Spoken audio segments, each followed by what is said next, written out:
দেখো, আজকে আমরা আলোচনা করব হাইড্রোক্লোরিক অ্যাসিড, নাইট্রিক অ্যাসিড এবং সালফিউরিক অ্যাসিড, এই তিনটে অ্যাসিডকে কিভাবে উৎপাদন করা হয় সেই সম্বন্ধে। তা প্রথমে আমরা আলোচনা করব হাইড্রোক্লোরিক অ্যাসিড উৎপাদন। হাইড্রোক্লোরিক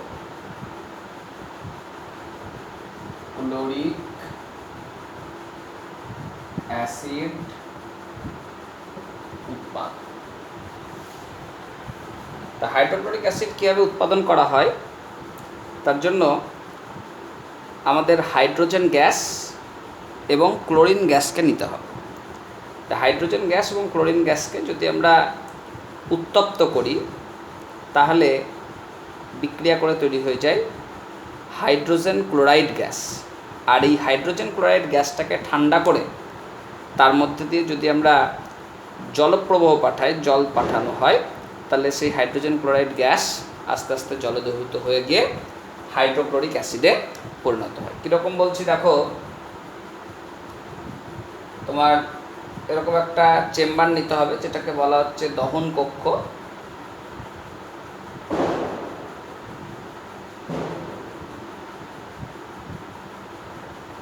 এরকম একটা চেম্বার নেব যার মধ্যে দিয়ে দুখানা নল প্রবেশ করানো হয়েছে। একটা নল দিয়ে আমি হাইড্রোজেন গ্যাস পাঠাবো, একটা নল দিয়ে ক্লোরিন গ্যাস পাঠাবো। দিয়ে এই নলটাকে এরকমভাবে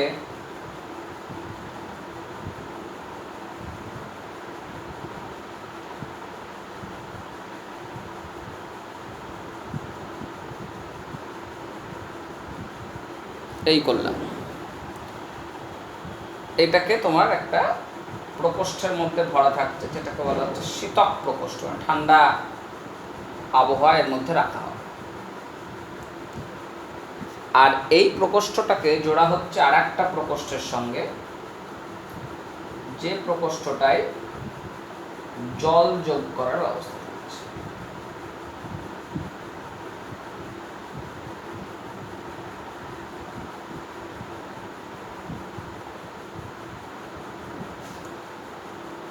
আর এখানে তোমার একটা নির্গম নল আর এখানে একটা পাত্র রাখা হবে। আর এর ভেতরে প্রচুর কোয়ার্টজ বা মার্বেলের টুকরো, কোয়ার্টজ কাঁচের টুকরো, মার্বেল বলছি, কাঁচের টুকরো এর মধ্যে ভরা হয়।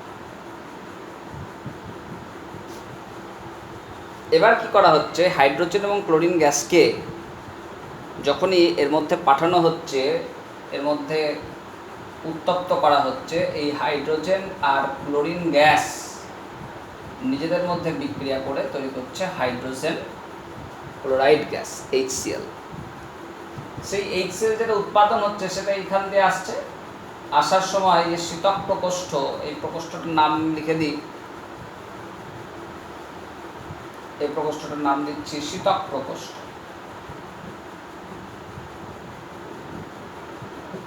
শীতক প্রকোষ্ঠের মধ্যে দিয়ে যখন এই হাইড্রোজেন ক্লোরাইড গ্যাসটা আসছে তখন সেটা ঠান্ডা হয়ে যাচ্ছে। ঠান্ডা হওয়ার পরে এই হাইড্রোজেন ক্লোরাইড গ্যাসটা যখন এখানে এসে পৌঁছচ্ছে, এই ওপর দিয়ে তোমার জলপ্রবাহ পাঠানো হচ্ছে, আস্তে আস্তে আস্তে আস্তে ফোঁটা ফোঁটা করে জল এর মধ্যে ছাড়া হচ্ছে।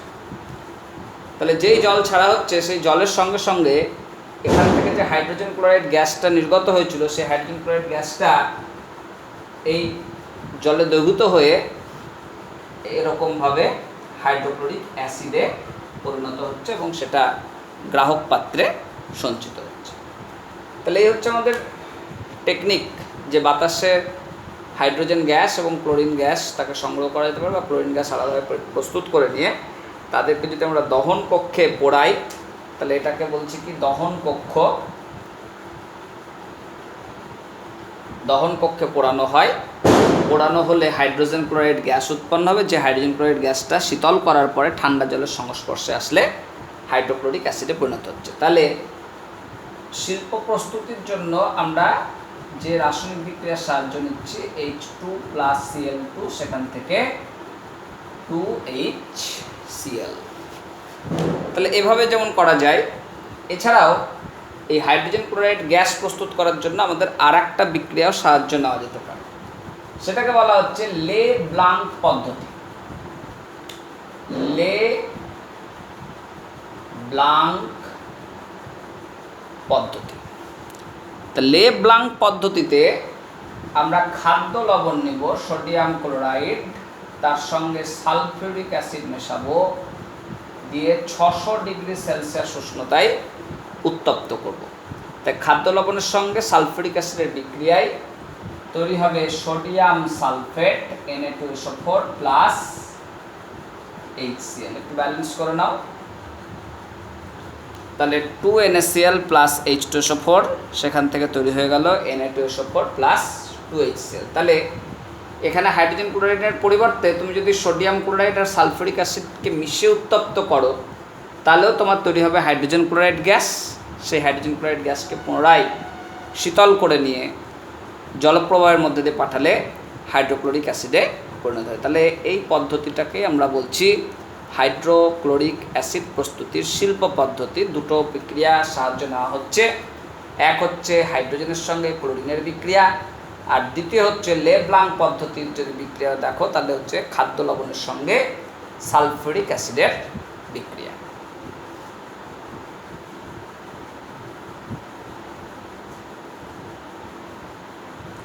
নেক্সট আমরা আলোচনা করব নাইট্রিক অ্যাসিডের শিল্পোৎপাদন। নাইট্রিক অ্যাসিডকে আমরা কিভাবে শিল্প কারখানায় প্রস্তুত করি। নাইট্রিক অ্যাসিড খুব গুরুত্বপূর্ণ একটা অ্যাসিড। এই অ্যাসিডকে শিল্প ক্ষেত্রে দ্রুত উৎপাদনের জন্য আমাদের যে পদ্ধতির সাহায্য নেওয়া হয় সেই পদ্ধতিটার নাম হচ্ছে অসওয়াল্ড পদ্ধতি। অসওয়াল্ড পদ্ধতি। তা এই অসওয়াল্ড পদ্ধতিতে মাথায় রাখবে যে অ্যামোনিয়া থেকে আমরা নাইট্রিক অ্যাসিড উৎপাদন করি। তাহলে এটা মাথায় রাখবে, অ্যামোনিয়া থেকে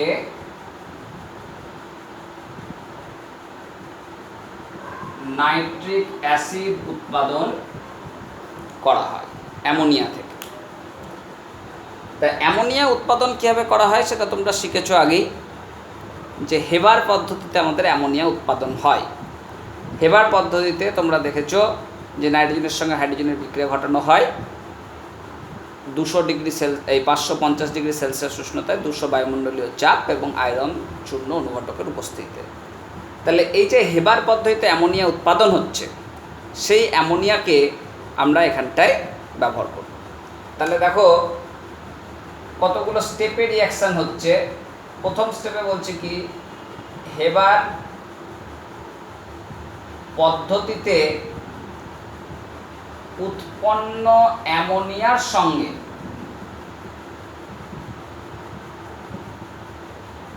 (1:7.5) আয়তনে বায়ু, ধূলিকণা মুক্ত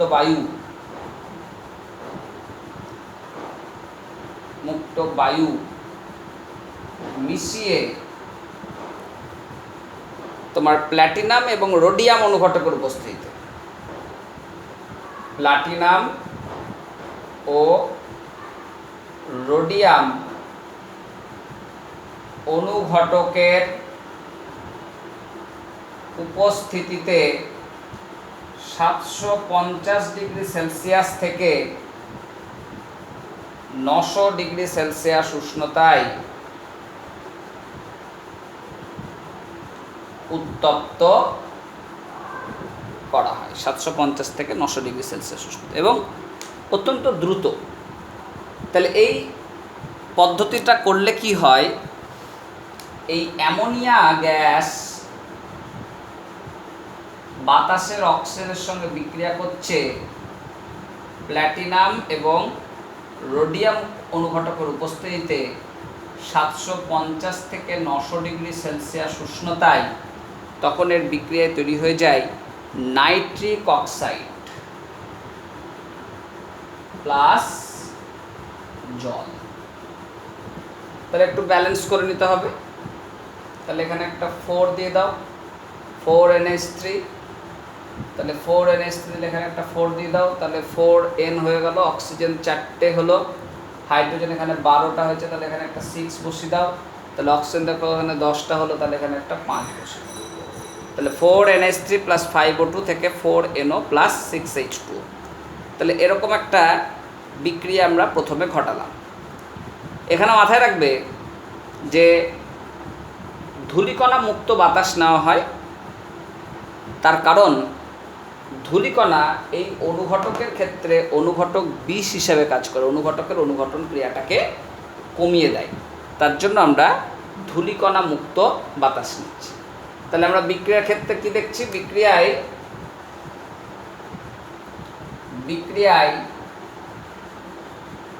নাইট্রিক অক্সাইড উৎপন্ন হয়। আর এটা একটা পয়েন্ট করে রাখলাম যে ধূলিকণা মুক্ত বাতাস নেওয়া হয়, কারণ ধূলিকণা এখানে অনুঘটকের কার্যকারিতাকে নষ্ট করে। ধূলিকণা মুক্ত বাতাস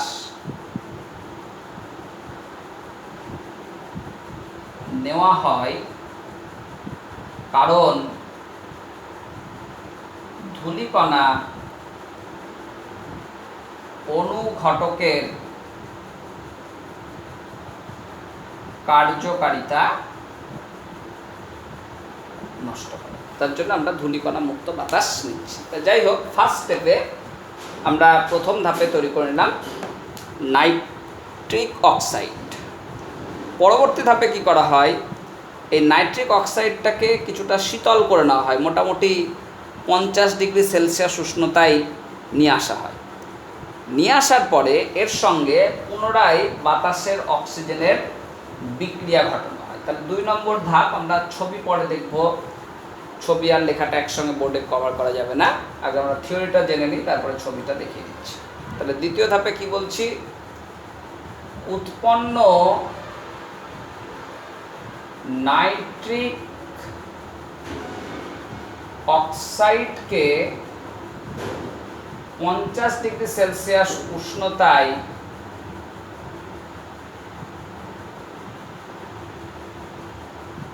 শীতল করা হয়।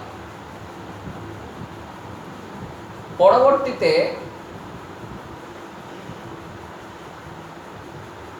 শীতল নাইট্রিক অক্সাইডের সঙ্গে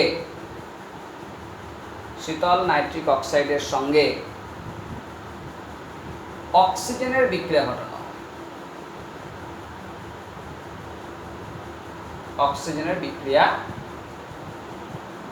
ঘটানো হয়। তাহলে বিক্রিয়াটা কি ঘটছে, NO প্লাস O2 সেখান থেকে হয়ে গেল নাইট্রিক অক্সাইড।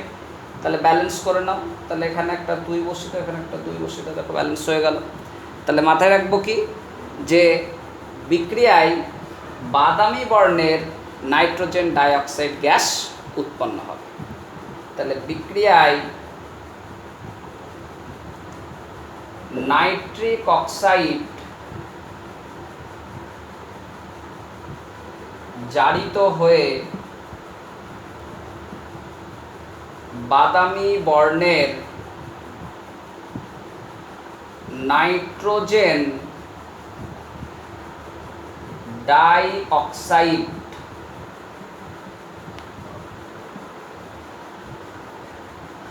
উৎপন্ন হয়। তাহলে NO2 ফর্মেশন এই বিক্রিয়াতে ঘটল। থার্ড স্টেপে কি করব, এই যে NO2 তৈরি হলো নাইট্রোজেন ডাইঅক্সাইড, এই নাইট্রোজেন ডাইঅক্সাইডটাকে আস্তে আস্তে জলপ্রবাহের মধ্যে দিয়ে চালনা করা হবে। জলপ্রবাহে চালনা করলে এই নাইট্রোজেন ডাইঅক্সাইড জলের সঙ্গে বিক্রিয়া করবে এবং নাইট্রিক অ্যাসিডে পরিণত হয়। তাহলে দেখো, থার্ড স্টেপ, 3 নম্বর ধাপ। তাহলে উৎপন্ন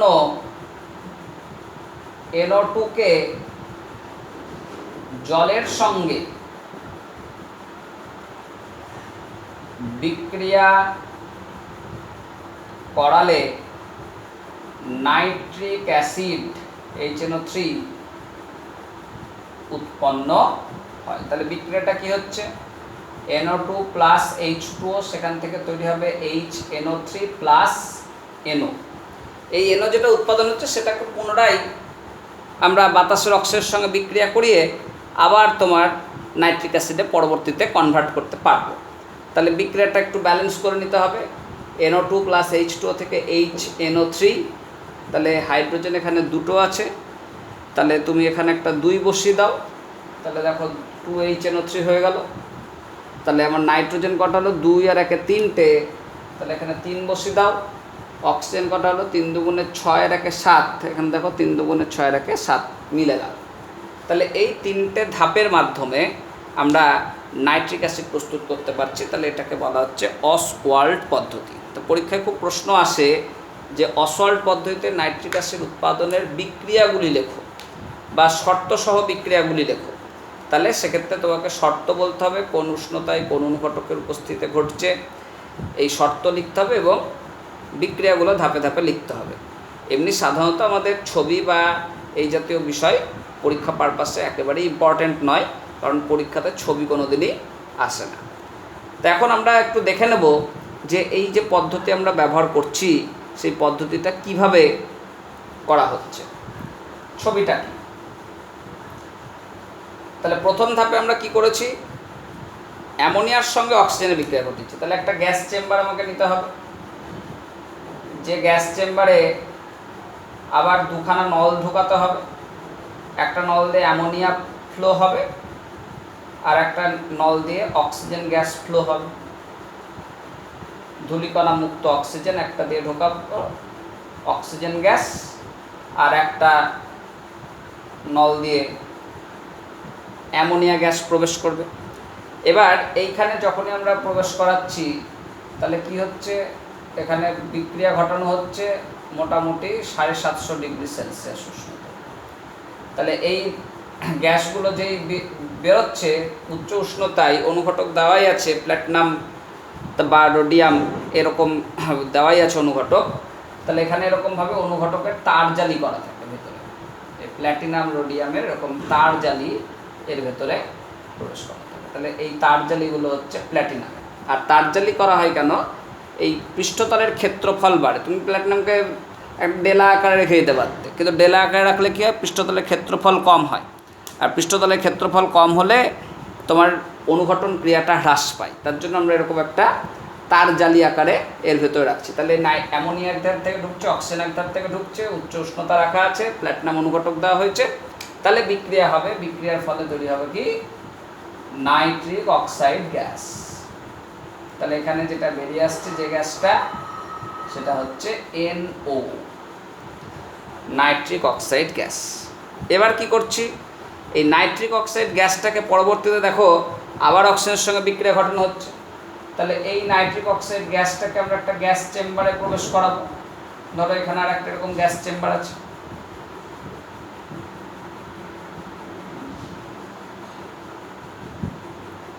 এই গ্যাস চেম্বারে আর একখানা অক্সিজেন প্রবেশ করানোর নল তুমি আর একখানা ঢুকিয়ে রাখো, অক্সিজেন প্রবেশ করবে। তাহলে এখান থেকে ঢুকছে কি, NO, আর এখান থেকে ঢুকছে O2।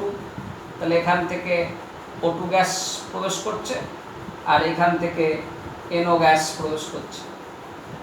তাহলে এবার দুজনের বিক্রিয়া ঘটছে, বিক্রিয়াতে তৈরি হয়ে যাচ্ছে কি, নাইট্রোজেন ডাইঅক্সাইড গ্যাস। তাহলে এবার এখান থেকে তুমি আর একটা নল বের করে দাও, আর এখানটায় ঠিক আগের মতনই কোয়ার্টজ স্তম্ভ সহ একখানা জলের ধারা ব্যবহার করো। তাহলে এখানে কোয়ার্টজ দিয়ে দিলাম, কোয়ার্টজ মানে কাঁচের উপাদান। আর এখানটায় আমরা কি করছি না, তো একটা ওয়াটার ফ্লো এর ব্যবস্থা করছি। আর এখানটায় আমরা কি করলাম না, তো এরকম নল রেখে দিয়েছি। তাহলে কি ঘটছে, অ্যামোনিয়ার অক্সিজেনের বিক্রিয়াতে নাইট্রিক অক্সাইড হলো, নাইট্রিক অক্সাইডের অক্সিজেনের বিক্রিয়াতে তৈরি হয়ে গেল কি, NO2 গ্যাস। সেই NO2 গ্যাস এখানে আসলো, এখান থেকে জলের সঙ্গে বিক্রিয়া করলো, জল এখানে ফোঁটা ফোঁটা করে পড়ছে, জলটা আস্তে আস্তে আসছে আর জলের সঙ্গে NO2 বিক্রিয়াতে নাইট্রিক অ্যাসিড উৎপন্ন হচ্ছে, সেই নাইট্রিক অ্যাসিডটা এই পাত্রে সংগ্রহিত হয়ে গেল। তাহলে এইভাবে আমরা অসওয়াল্ড পদ্ধতিতে নাইট্রিক অ্যাসিড উৎপাদন করতে পারছি। তাহলে বিষয়টা বুঝতে পারলে, তাহলে অ্যামোনিয়া গ্যাস যেটা হেবার পদ্ধতি তৈরি করা হয়েছিল, শিল্পোৎপাদন পদ্ধতি, তার সঙ্গে ধূলিকণা মুক্ত বাতাস, প্ল্যাটিনাম তারজালি 750 থেকে 900 ডিগ্রি সেলসিয়াস উষ্ণতায় বিক্রিয়া ঘটাচ্ছি। ধূলিকণা মুক্ত নিচ্ছি কারণ ধূলিকণা প্ল্যাটিনামের অনুঘটন ক্ষমতায় কমায়, আর প্ল্যাটিনাম আমরা তারজালি হিসাবে নিচ্ছি তার কারণ পৃষ্ঠতলের ক্ষেত্রফল বাড়লে অনুঘটন ক্ষমতা বাড়ে। ফলে বিক্রিয়ায় তৈরি হচ্ছে নাইট্রিক অক্সাইড গ্যাস। সেই নাইট্রিক অক্সাইড আবার অক্সিজেনের সঙ্গে বিক্রিয়া করে পরিণত হচ্ছে নাইট্রোজেন ডাইঅক্সাইডে। সেই নাইট্রোজেন ডাইঅক্সাইড জলের সঙ্গে বিক্রিয়া করে পরিণত হচ্ছে নাইট্রিক অ্যাসিডে। তাহলে এটা হয়ে গেল আমাদের অসওয়াল্ড পদ্ধতিতে অ্যামোনিয়া থেকে নাইট্রিক অ্যাসিড প্রস্তুতির পদ্ধতি।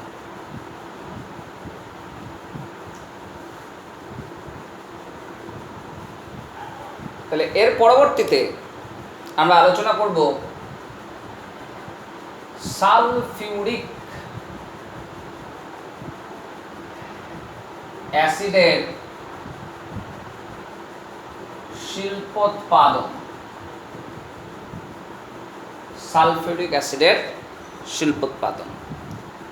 তা সালফিউরিক অ্যাসিডের শিল্পোৎপাদন করার জন্য আমাদের নিতে হয় সালফার অথবা আয়রন পাইরাইটিস। প্রথম উপাদানগুলো বলছি, সালফার এবং অথবা আয়রন পাইরাইটিস যে কোনো একটা নিতে হবে। তার সঙ্গে ধূলিকণা মুক্ত বাতাস নিতে হবে। প্ল্যাটিনাম বা ভ্যানাডিয়াম পেন্টক্সাইড এখানে অনুঘটক হিসেবে ব্যবহার করা হয়। এবার এইখানে সালফারের সঙ্গে প্রথম ধাপে অক্সিজেনের সঙ্গে বিক্রিয়া হয় সালফার ডাইঅক্সাইড হয়। সালফার ডাইঅক্সাইড আবার তোমার অক্সিজেনের সঙ্গে পুনরায় বিক্রিয়া করে সালফার ট্রাইঅক্সাইডে পরিণত হয়। এই সালফার ট্রাইঅক্সাইডকে পরবর্তীতে 98% গাঢ় সালফিউরিক অ্যাসিডের মধ্যে দিয়ে তোমার সংগ্রহ করা হয়, তখন সেটাকে বলা হয় ওলিয়াম। সেই ওলিয়ামের মধ্যে আমরা প্রয়োজন মতো জল মিশিয়ে তৈরি করে ফেলি নাইট্রিক অ্যাসিড। তাহলে কি বলছি কথাটা ভালো করে বোঝো। তাহলে 1 নম্বর ধাপে কি, যে সালফার অথবা আয়রন পাইরাইটিস, ফর্মুলা হচ্ছে FeS2, এর মধ্যে সালফারই আছে। সালফার অথবা আয়রন পাইরাইটিস, এটাকে প্রথমে কি করা হচ্ছে, অতিরিক্ত অক্সিজেনে পোড়ানো হয়। অতিরিক্ত অক্সিজেনে দহন করা হয়। তাহলে দহন করলে কি হবে, সালফার আর অক্সিজেনের সঙ্গে বিক্রিয়ায় সালফার ডাইঅক্সাইডে পরিণত হবে। অথবা তুমি যদি আয়রন পাইরাইটিস নাও, FeS2 তার সঙ্গে অক্সিজেনের বিক্রিয়াতে তৈরি হবে Fe2O3 plus SO2, Fe2O3 plus SO2। তাহলে একটু ব্যালেন্স করে নিতে হবে।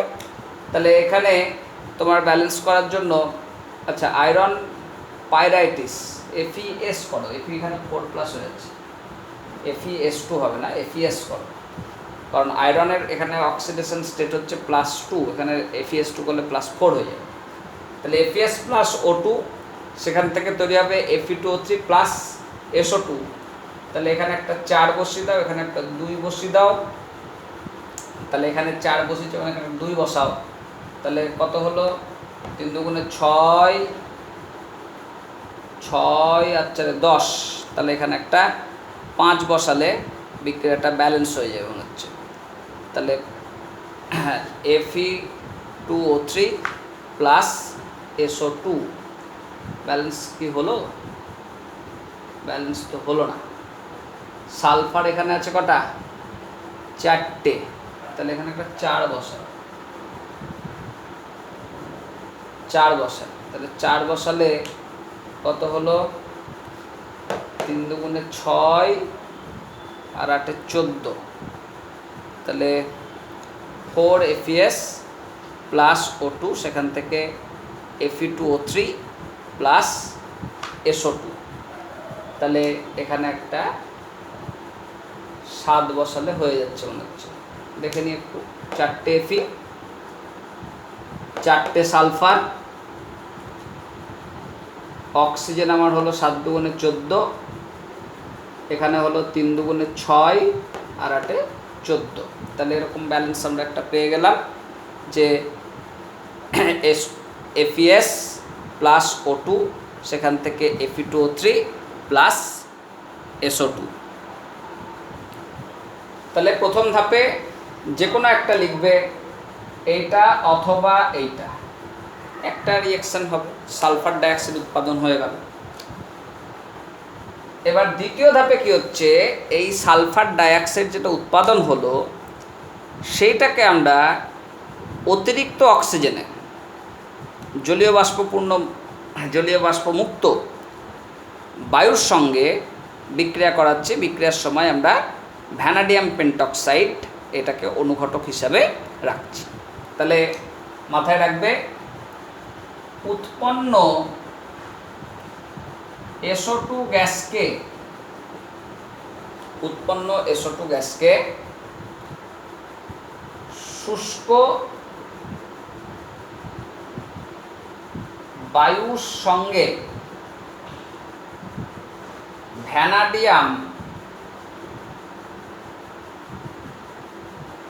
পেন্টক্সাইড, ফর্মুলা হচ্ছে V2O5, ভ্যানাডিয়াম পেন্টক্সাইড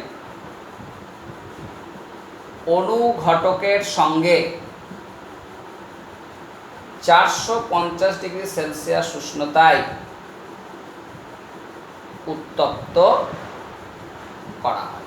তাহলে কি হচ্ছে, SO2 প্লাস O2, সেখান থেকে তৈরি হয়ে গেল SO3, উত্তপ্ত করা হয়। বিক্রিয়ায় SO2 জারিত হয়ে SO3 বা এটার নাম হচ্ছে সালফার, নামগুলো জানতে হবে তোমাদের, ট্রাই অক্সাইড SO3 তে পরিণত হয়। তাহলে SO3 তে কনভার্ট হয়ে গেল, তাহলে SO2 SO3 তে পরিণত হলো। তৃতীয় ধাপে কি করা হচ্ছে, এই SO3 যেটা উৎপন্ন হলো তার সঙ্গে 98% গাঢ় সালফিউরিক অ্যাসিডের বিক্রিয়া ঘটানো হচ্ছে। এর কারণ আছে, কারণ আমরা শেষে আলোচনা করব যে কেন আমরা 98% গাঢ় সালফিউরিক অ্যাসিড নিচ্ছি। তাহলে 3 নম্বর বলছি, SO3 কে গাঢ় সালফিউরিক অ্যাসিড 98% গাঢ়, SO3 কে গাঢ় সালফিউরিক অ্যাসিড এর সঙ্গে বিক্রিয়া করিয়ে ওলিয়ামে পরিবর্তিত করা হয়। ওলিয়াম এর ফর্মুলা হচ্ছে H2S2O7। তাহলে মাথায় রাখবে, বিক্রিয়া করিয়ে ওলিয়াম এ পরিবর্তিত করা। এই ওলিয়ামের ফর্মুলা মাথায় রাখবে H2S2O7, ওলিয়ামে পরিবর্তিত করা। তাহলে বিক্রিয়াটা কি হবে, SO3 প্লাস H2SO4, তাহলে তৈরি হবে H2S2O7, যেটাকে আমরা বলছি ওলিয়াম। এবার শেষ ধাপে এই ওলিয়ামের সঙ্গে প্রয়োজন মতো যদি আমরা জল মেশাই, তাহলেই আস্তে আস্তে আস্তে আস্তে সালফিউরিক অ্যাসিড প্রস্তুত হয়। তাহলে 4 নম্বর ধাপে উৎপন্ন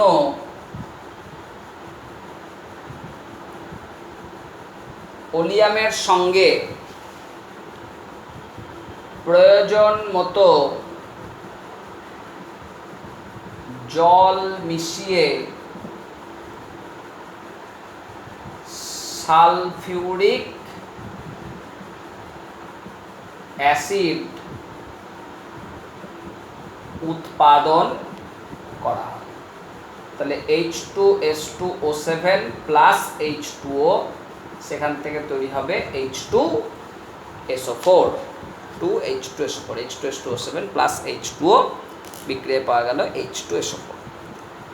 তাহলে দেখো আমরা কতগুলো ধাপের মাধ্যমে এভাবে সালফার বা আয়রন পাইরাইটিসকে পুড়িয়ে সালফার ডাইঅক্সাইড প্রস্তুত করিয়ে সেই সালফার ডাইঅক্সাইড থেকে সালফিউরিক অ্যাসিড উৎপন্ন করতে পারছি। এখন এই পদ্ধতিতে আমরা যে সালফিউরিক অ্যাসিড উৎপাদন করছি তার ডায়াগ্রামটা কি, ছবিটা কি একটু লক্ষ্য করো। তাহলে পরপর যদি ভাবো ধাপগুলোকে তাহলেই বুঝতে পেরে যাবে। তাহলে আমরা একটা চেম্বার নেব, যে চেম্বারের মধ্যে কি করব, সালফার চূর্ণ নেব আর বাতাসের অক্সিজেন নেব। তাহলে বাতাসের অক্সিজেনটা পাঠানোর জন্য একটা নল রাখতে হবে, আর সালফার চূর্ণ তুমি এর ভিতরে রেখে দিলে তাহলে অক্সিজেনের বিক্রিয়া হলো, অক্সিজেন গ্যাস এখানে বেরোলো, বিক্রিয়াতে পরিণত হয়ে গেল SO3, তাহলে SO2, তাহলে এখান দিয়ে নির্গত হচ্ছে SO2 গ্যাস। এবার এই SO2 গ্যাসটাকে একটা গ্যাস চেম্বারে ভরে নেওয়া হলো, গ্যাস চেম্বারে ভরে নেওয়া হলো। এবার এই গ্যাস চেম্বারটার মধ্যে পুনরায় অক্সিজেন গ্যাস প্রবাহ চালনা হচ্ছে। তাহলে এখান দিয়ে যখনই আমি অক্সিজেন গ্যাস চালনা করছি, এখান দিয়ে SO2 আসছে, তাহলে বিক্রিয়ায় তৈরি হয়ে গেল কি SO3 গ্যাস। এবার এই SO3 গ্যাসটাকে আমরা কি করছি না, তো সালফিউরিক অ্যাসিডের মধ্যে মেশাচ্ছি। তাহলে এই SO3 গ্যাস যেটা উৎপন্ন হচ্ছে সেটাকে আমরা একটা শোষক স্তম্ভে নিয়ে যাচ্ছি, যে শোষক স্তম্ভে ওপর দিয়ে আমরা কি করব, 98% গাঢ় সালফিউরিক অ্যাসিড, 98% সালফিউরিক অ্যাসিড। তাহলে এখানে শোষক স্তম্ভ, তাহলে সালফার ট্রাইঅক্সাইড আসছে, তাহলে সেই সালফার ট্রাইঅক্সাইড আর H2SO4 এর বিক্রিয়াতে এখানে তৈরি হয়ে গেল ওলিয়াম। তাহলে এখান দিয়ে যে পদার্থটা বেরিয়ে আসছে সেটা হচ্ছে ওলিয়াম। তাহলে এই ওলিয়াম তুমি এখানে উৎপাদন করে ফেললে।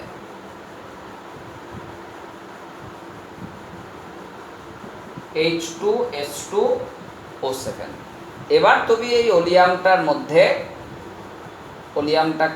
মধ্যে প্রয়োজন মতো জল মেশালে, অর্থাৎ বাইরে থেকে জল নিয়ে নিলে, তার মধ্যে বাইরে থেকে এই ওলিয়াম H2S2O7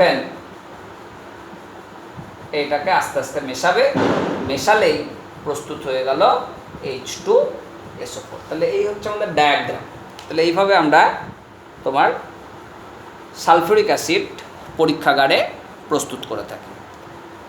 তা এখানে একই কথা আমরা বলবো যে ধূলিকণা মুক্ত অক্সিজেন ব্যবহার করা হয়েছে, তার কারণ ধূলিকণা ভ্যানাডিয়াম পেন্টক্সাইড বা প্ল্যাটিনাম এই জাতীয় যে অনুঘটকগুলো থাকে সেগুলোর অনুঘটন ক্রিয়াকে কমিয়ে দেয়। তাহলে মাথায় রাখবে, ধূলিকণা মুক্ত বাতাস ব্যবহার করা হয় কারণ ধূলিকণা যুক্ত বাতাস অনুঘটকের অনুঘটন ক্রিয়াকে নষ্ট করে। তার জন্য আমরা ধূলিকণা মুক্ত বাতাস এখানে ব্যবহার করব। আর একটা বিষয় মাথায় রাখবে, খুব গুরুত্বপূর্ণ বিষয়, যে সালফার ট্রাইঅক্সাইডটাকে আমরা সরাসরি জলে যোগ করছি না কেন। আমরা যে সালফার ট্রাইঅক্সাইড পেলাম তার সঙ্গে সালফিউরিক অ্যাসিড মিশিয়ে H2S2O7 করছি, পরবর্তীতে H2S2O7 এর সঙ্গে জল মিশিয়ে সালফিউরিক অ্যাসিড প্রস্তুত করছি। তা আমরা তো এরকমও করতে পারতাম যে সালফার ট্রাইঅক্সাইডের মধ্যে সরাসরি জল দিয়ে দিলে সালফিউরিক অ্যাসিড হয়ে যায়, কিন্তু আমরা এই ধাপটাকে করছি না, এই পদ্ধতি অবলম্বন করছি কেন? বুঝতে হবে বিষয়টা, যে সালফিউরিক অ্যাসিড প্রস্তুতের সময় তাহলে ওলিয়াম প্রস্তুত করা হচ্ছে কেন, তারপরে সেখান থেকে আমরা কেন সালফিউরিক অ্যাসিড তৈরি করছি। তা মাথায় রাখবে, এই যে বিক্রিয়াটা হয় সালফার ট্রাইঅক্সাইডের সঙ্গে জলের বিক্রিয়া, সালফিউরিক অ্যাসিড প্রস্তুত হয় ঠিকই, কিন্তু বিক্রিয়াটা অত্যন্ত তাপমোচী বিক্রিয়া। বিক্রিয়ায় উষ্ণতা বেড়ে যায়, উষ্ণতা বাড়ার ফলে কি হয়, যে এই প্রচুর তাপে সালফার ট্রাইঅক্সাইড বাষ্পীভূত হয়ে চলে যায়। খুব সামান্য পরিমাণ সালফার ট্রাইঅক্সাইড জলে দ্রবীভূত হয়, আর বেশিরভাগ সালফার ট্রাইঅক্সাইড উচ্চ উষ্ণতায় বাষ্পীভূত হয়ে যায়, দিয়ে দেখা যায় সালফিউরিক অ্যাসিডের উৎপাদনটা কমে যাচ্ছে। তাহলে কি বলছি কথাটা, SO3 এর সঙ্গে জলের বিক্রিয়া একটি তাপমোচী বিক্রিয়া। এই উষ্ণতায় SO3 গ্যাস বাষ্পীভূত হয়, ফলে SO3 এর জলে দ্রাব্যতা হ্রাস পায় ও সালফিউরিক অ্যাসিডের উৎপাদন কমে যায়। বুঝতে পারলে তো, সালফার ট্রাইঅক্সাইড গ্যাসটা যদি জলে দ্রবীভূতই না হয়, তাহলে তোমার উৎপন্ন হবে এই করে সালফিউরিক অ্যাসিড, সেই সালফিউরিক অ্যাসিডের উৎপাদনটা কমে যাচ্ছে। এছাড়াও এই যে তোমার উচ্চ উষ্ণতায় দেখা যায় কি, যে সালফার ট্রাইঅক্সাইড আর জলীয় বাষ্প মিশে গিয়ে একটা ধোঁয়ার সৃষ্টি করে। এখান থেকেও সালফিউরিক অ্যাসিডকে দেখা যায় যে পৃথক করার একটা সমস্যা হয়। এই সালফার ট্রাইঅক্সাইড আর জল মিশে গিয়ে একটা ধোঁয়া, বাষ্প, এত তাপে সব বাষ্পীভূত হয়ে গিয়ে তোমার কুয়াশার মতো একটা সৃষ্টি হয়, যেখানে দেখা যায় কি যে সালফিউরিক অ্যাসিড আর সালফার ট্রাইঅক্সাইড, জলীয় বাষ্প, এগুলোকে পৃথক করা একটা সমস্যা হয়। তাহলে মাথায় রাখবে, উচ্চ তাপে SO3 ও জল ধোঁয়া সৃষ্টি করে,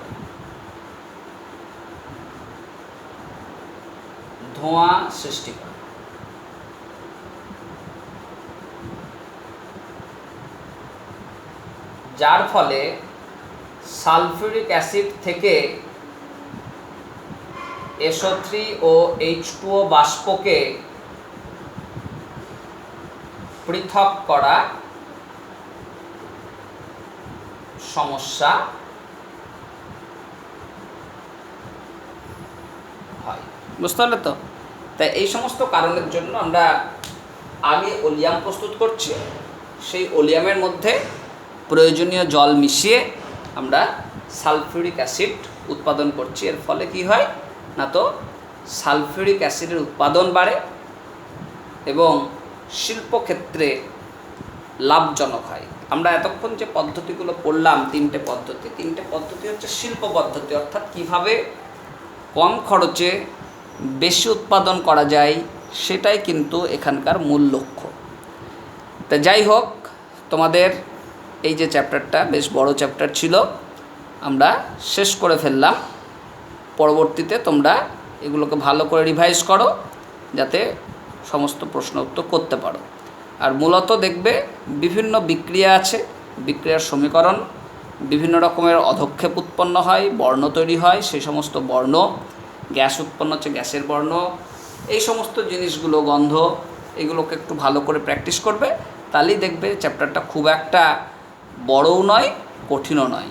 আর বিক্রিয়াকে বাদ দিয়ে গেলে এই চ্যাপ্টারে কিন্তু খুবই মুশকিল হয়ে যাবে, কারণ বিক্রিয়াগুলোই প্রশ্ন হিসাবে তোমাদের পরীক্ষায় আসবে। যাই হোক, এই চ্যাপ্টার আমরা তাহলে শেষ করলাম।